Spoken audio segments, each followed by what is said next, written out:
Golden star Ganesh ಹಾಗೂ ಯೋಗರಾಜ್ ಭಟ್ ಇವರಿಬ್ಬರ combination ಅಲ್ಲಿ ಬಂದಂತಹ ಸಿನಿಮಾಗಳು ಎಷ್ಟು ಸದ್ದು ಮಾಡಿದೆ ಅಂತ ನಿಮಗೆ ಗೊತ್ತಿದೆ.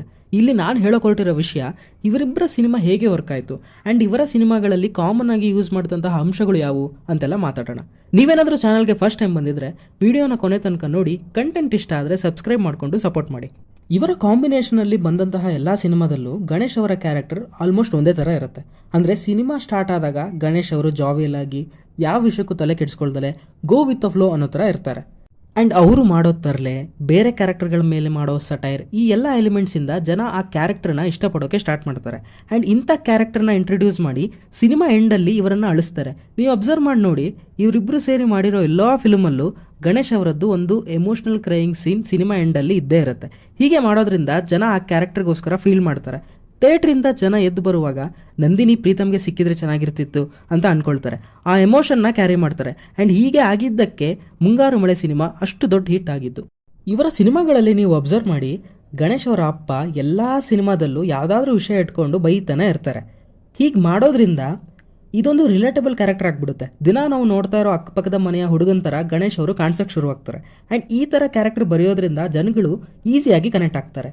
ಇವರ ಸಿನಿಮಾಗಳಲ್ಲಿ ವಿಲನ್ಸ್ ಅಂತ ಯಾರು ಇರೋದಿಲ್ಲ, ಸಿಚುವೇಶನ್ಗಳೇ ಸ್ವಲ್ಪ ಕೆಟ್ಟದಾಗಿರ್ತಾವಷ್ಟೇ. ಫಾರ್ ಎಕ್ಸಾಂಪಲ್, ಮುಂಗಾರು ಮಳೆ ಸಿನಿಮಾದಲ್ಲಿ ಗಣೇಶ್ ಅವರು ತಮ್ಮ ಪ್ರೀತಿಯನ್ನು ಅವ್ರ ಅಮ್ಮನ ಹತ್ರ ಹೇಳ್ತಾರೆ.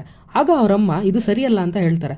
ನಂತರ ಇವರು ಹೆಡ್ ಆಫೀಸ್ ನಿಮ್ಮಪ್ಪನ ಹತ್ರ ಮಾತಾಡ್ತೀನಿ ಅಂತ ಹೇಳಿ ಹೋದಾಗ ಅಲ್ಲಿ ಆಗೋದೇ ಬೇರೆ. ಇವರು ಅವರನ್ನು ಕನ್ವಿನ್ಸ್ ಮಾಡೋಣ ಅಂತ ಅಂದ್ಕೊಂಡು ಹೋಗಿರ್ತಾರೆ, ಬಟ್ ಇವರೇ ಕನ್ವಿನ್ಸ್ ಆಗಿ ಹೋಗ್ಬಿಡ್ತಾರೆ.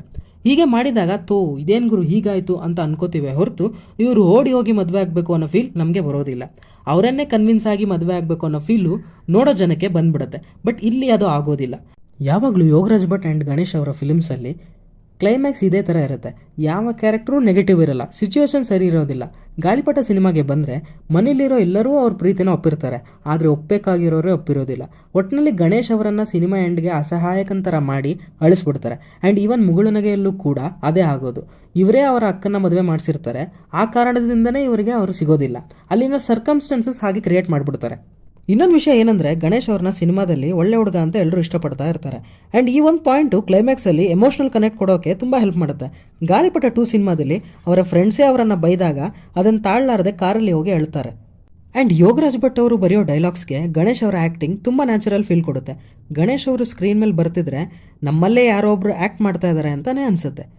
ಒಟ್ಟಿನಲ್ಲಿ ಇವರಿಬ್ಬರು ಸೇರಿ ಸಿನಿಮಾ ಮಾಡ್ತಾ ಇದ್ದಾರೆ ಅಂತ ಅಂದರೆ ಒಂದು ಎಕ್ಸ್ಪೆಕ್ಟೇಷನ್ ಅಂತ ಇರುತ್ತೆ.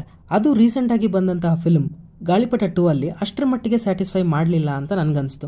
ವಿಡಿಯೋ ಸ್ಟಾರ್ಟಿಂಗಲ್ಲಿ ಹೇಳಿದ ಹಾಗೆ ಇವರಿಬ್ಬರ ಸಿನಿಮಾ ಹೇಗೆ ವರ್ಕ್ ಆಯಿತು ಅಂತ ನನಗೆ ಅನಿಸಿರೋದನ್ನ ನಾನು ಹೇಳಿದ್ದೀನಿ. ಗುರು ಇದರಿಂದನೇ ವರ್ಕ್ ಆಯಿತು ಗುರು ಸಿನಿಮಾ ಅಂತ ನಿಮ್ಗೆ ಅನಿಸಿದ್ರೆ ಆ ವಿಷಯಗಳನ್ನು ಕಮೆಂಟ್ ಬಾಕ್ಸಲ್ಲಿ ತಿಳಿಸಿ. ನಿಮ್ಗೇನಾದರೂ ಈ ಕಂಟೆಂಟ್ ಇಷ್ಟ ಆಗಿದ್ದರೆ ಸಬ್ಸ್ಕ್ರೈಬ್ ಮಾಡಿಕೊಂಡು ಸಪೋರ್ಟ್ ಮಾಡಿ.